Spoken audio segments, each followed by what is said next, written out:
के साथ में चलती जा रही हैं और आज सीता मैया को अपने गुरु नारद बाबा की बात याद आ गई।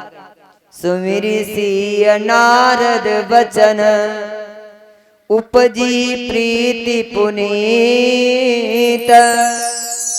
देवऋषि नारद बाबा ने एक दिन जानकी को बताया था कि सीता स्वयंवर के एक दिन पहले फुल बगिया में जिस राजकुमार से तुम्हारी मुलाकात होगी, तुम्हारे दर्शन होंगे, उनको वही तुम्हारे जीवन के कर्णधार होंगे, वही तुम्हारे पति होंगे।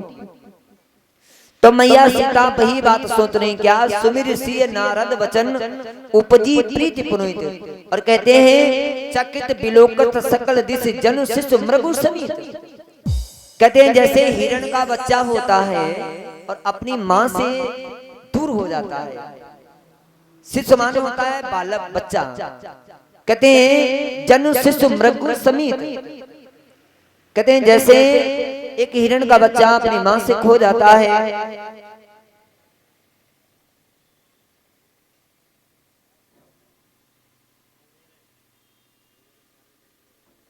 उसी प्रकार से मैया सीता भगवान राम के बगैर व्याकुल है। बोली नारायण भगवान की।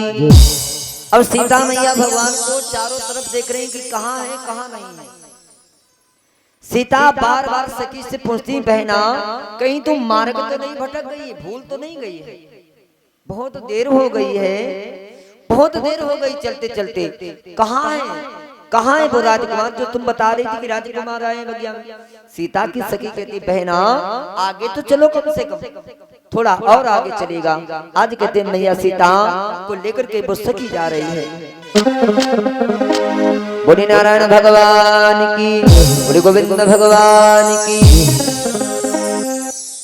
सीता मैया के 3 आभूषण बजे, कंकन किंकिन नूपुर धुनी सुनी।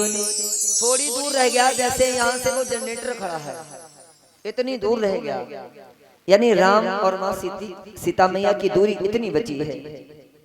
तो कहते हैं सीता मैया के 3 आभूषण कहते हैं बजे हैं। पहले नंबर कंगन, कंगन जो पहन करके आई थी मैया जानकी, वो कंगन की आवाज लक्ष्मण के कानों में पड़ी।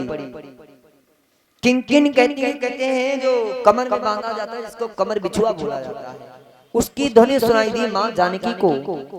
और तीसरे नंबर पे कहते हैं नूपुर, नूपुर माने होता है घुंघरू, घुंघरू, कंगन और कमर बिछुआ, इन 3 कहते हैं, इन 3 श्रृंगारों की आवाज लखन भैया के कानों में पड़ी। लिखा है कहत लखन सन राम हृदय गुण।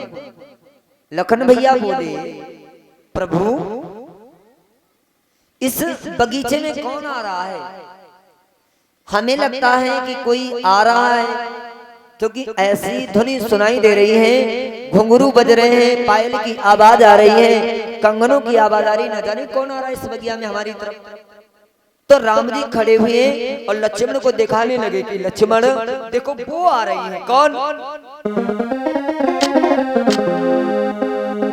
अरे तात जनक तन यहाँ है सोई, तात जनक तन यहाँ है सोई, धनुष जगते ही कारण होई।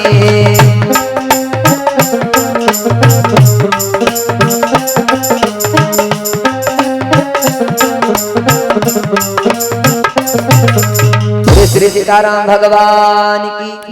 तात जनक तनया है सोई। हे लखन, राम जी बताने लगे सीता को देख करके, कहते हैं कि हे लखन, ये तनय महाराज जनक की पुत्री हैं जिनका नाम है सीता, और ये बगिया में आई हैं, धनुष यज्ञ ते ही कारण होई। इन्हीं सीता के मध्य को रखते हुए महाराज जनक ने अपने यहाँ मिथिला में स्वयंवर रचा है। तो लक्ष्मण पूछने लगे, भैया ये इस बगिया में क्या करने आए हैं? तब कहते हैं राम जी, पूजन गौरी अरे सखी ले आए। ये पूजन करने के लिए आई हैं, किसका? गिरजा मैया का सखी को साथ में लेकर के आई हैं। करत प्रकाश फिरई फुलवाई, और ये इसीलिए फुलवारी को देख रही हैं, इसीलिए ये बगिया में आई। हमारे तुम्हारे लिए थोड़ी आए, तुम कह रहे हो किसके लिए आया। ये आई हैं जैसे आप लोग आए हो भगवान की कथा सुनने के लिए। सुनने तो कथा आए हो, प्रसाद लेने आए हो, कथा को सुनने आए हो। अब चिमटा वाले को थोड़ी देखने आए हो, हाँ पेड़ वाले को थोड़ी। तो वैसा ही राम जी कहते हैं कि हे लखन, जैसे ही कहते हैं सीता मैया गिरजा का पूजन करने आई हैं और अपनी फुलबगिया को देखने आई हैं। हमें तुम्हें देखने के इरादे में नहीं आई हैं, हाँ ये मत सोचना। लेकिन राम जी मन की बात जानते कि आई तो आई किस लिए, आई तो दर्शन करने के लिए आई, क्योंकि भगवान वो ब्रह्म है, अब वो जानते हैं हर चीज। बोले नारायण भगवान की। सीता मैया भगवान के समीप में पहुंच गई। राम जी कहते हैं सामने